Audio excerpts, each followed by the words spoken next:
Boa noite, bem-vindo aqui ao Economia Negócios.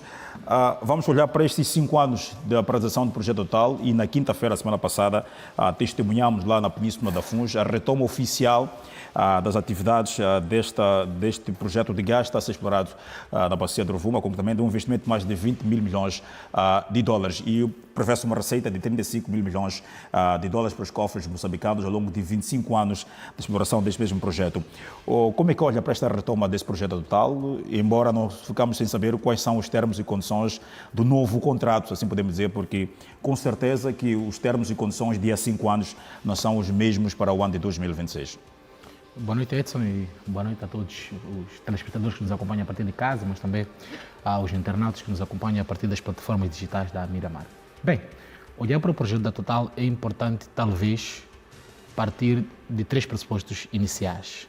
O primeiro é que é uma nota positiva, porque as expectativas da economia nacional nos últimos 10 anos, talvez, desde 2015 até hoje, estão todos atrelados ou assentados a esses projetos de exploração de gás natural na província de Cabo Delgado. E se for olhar, o projeto da Total, em verdade, é o maior desses projetos. E por ser o projeto que está em terra e ser o maior deles, é naturalmente aquele que melhor se espeta em relação aos efeitos sobre a economia nacional. Agora, deixando a parte conceptual, que é essa nota positiva, naturalmente, para a nossa economia, é importante olhar para 2 questões que eu acho que estão a ser negligenciadas no processo da retoma da Total, mas também no processo da própria comunicação governamental em relação a essa questão de exploração de recursos naturais. A primeira é que o projeto da Total, por força maior, ele para há 5 anos atrás, sob um contexto daquele momento, sobre uma estrutura de custos e de receitas que estava a ser projetada naquele contexto, mas também sobre um mercado internacional naquele contexto. Se olhar, o gás natural de Moçambique não é vendido em Moçambique, nem na África, é um gás que é vendido no mercado internacional, baseado também nos pressupostos do mercado internacional. E, em parte, esses pressupostos, nos últimos 5 anos, alteraram. E é importante fazer a análise também tendo em conta as mudanças que aconteceram no panorama internacional. Mas também compreender que, por exemplo, no ano antepassado, das discussões que se faziam e do que se levantava para a não retoma da Total, apesar das condições de segurança na província de Cabo Delgado estarem, entre aspas, já melhoradas e em condições suficientes para o projeto voltar em carteira, era, por exemplo, os custos que eram considerados, por uma parte, não recuperáveis, mas para a Total, que considerava que tinham que ser custos recuperáveis. E essa discussão levou-se à mesa, a Total apontou um número que, na maioria de nós, os analistas da economia, mas também sobre a percepção inicial do governo, eram custos bastante altos, principalmente se termos em conta o que isso necessariamente significaria para os retornos que o governo moçambicano teria e, consequentemente, aquilo que o povo moçambicano obteria na base desses recursos. Até hoje, das discussões que a Total teve com o governo, há pouca informação sobre isso. Há falta de solidez de informação sobre isso. Pouco está a se comunicar em relação aos consensos em que se tomou entre a Total e o governo moçambicano. Hoje, poderemos dar essa boa nova, e é uma boa nova de verdade. Passa uma impressão positiva em relação a Moçambique, para a questão da atração de investimentos, mas também sobre o aquecimento da economia nacional e particularmente da província de Cabo Delgado. As milhões de empresas que foram para Cabo Delgado com a expectativa de exploração de recursos naturais, em que eles talvez seriam ali atrelados e verem os seus negócios serem desenvolvidos. É uma boa nova nessa perspectiva.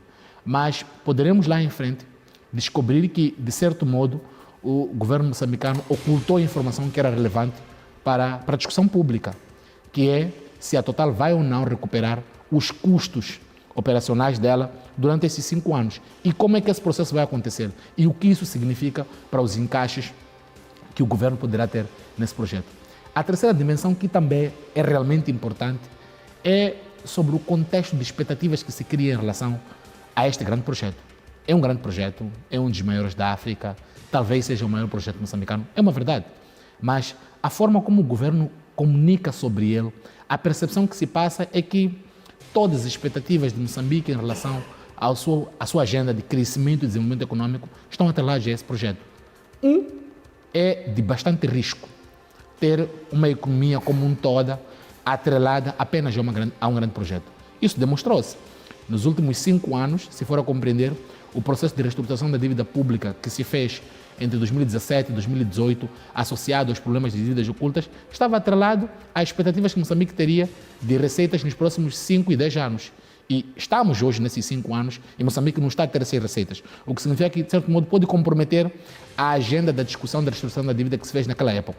E hoje, o debate atrelado também à economia, à discussão sobre o endividamento público e outros indicadores macroeconômicos, incluindo o de crescimento econômico, está principalmente associado à questão desse megaprojeto, o que é preocupante. Segundo, são os números que estão a ser propalados. O Edson falava que fala-se de 35 mil milhões de dólares. Conceptualmente parece um valor bastante elevado, e é verdade. Mas temos que compreender que são 25 anos, naturalmente, com picos, com momentos de baixa e de alta, também dependendo daquilo que é as dinâmicas do mercado internacional. Este valor não é tanto para 25 anos. Ou a discussão que se levanta sobre esse valor não tinha que ser essa. Se fazer uma média simples, eu esteve a fazer uma numérica simples sobre esses números, 35 mil milhões de dólares em 25 anos significa 1,4 mil milhões de dólares anualmente. E se nós admitirmos, voltarmos à discussão que nós fizemos nos anos atrás sobre a questão do Fundo Soberano e voltarmos à fórmula de que 60% desse valor vai ao Orçamento de Estado e o remanescente 40% vai para o Fundo Soberano, verá que, em média, o Orçamento de Estado terá uma média de 0,8 mil milhões de dólares proveniente deste projeto para o Orçamento de Estado. Se olharmos como base, voltarmos para o Orçamento de Estado no ano de 2025, que estava orçado em mais ou menos, em termos de despesa, um pouco mais do que 500 mil milhões de meticais, convertendo esse valor em dólar, vai compreender que a contribuição média anual do projeto de FUNGI, o projeto LNG da Total, é de quase 10% das despesas públicas. Então, é um pouco estranho esse debate que se faz em relação a esse grande projeto. E vai compreender uma coisa: na estrutura de governação do setor extrativo em Moçambique, a forma de proveitos provenientes da indústria extrativa ou dos projetos de oil and gas é, em primeiro lugar, associado às receitas que o Estado obtém desse setor. Depois, naturalmente, vai ter aquela contribuição que nós temos através da Empresa Nacional de Hidrocarbonetos, mas que também é uma receita mínima, se formos a compreender.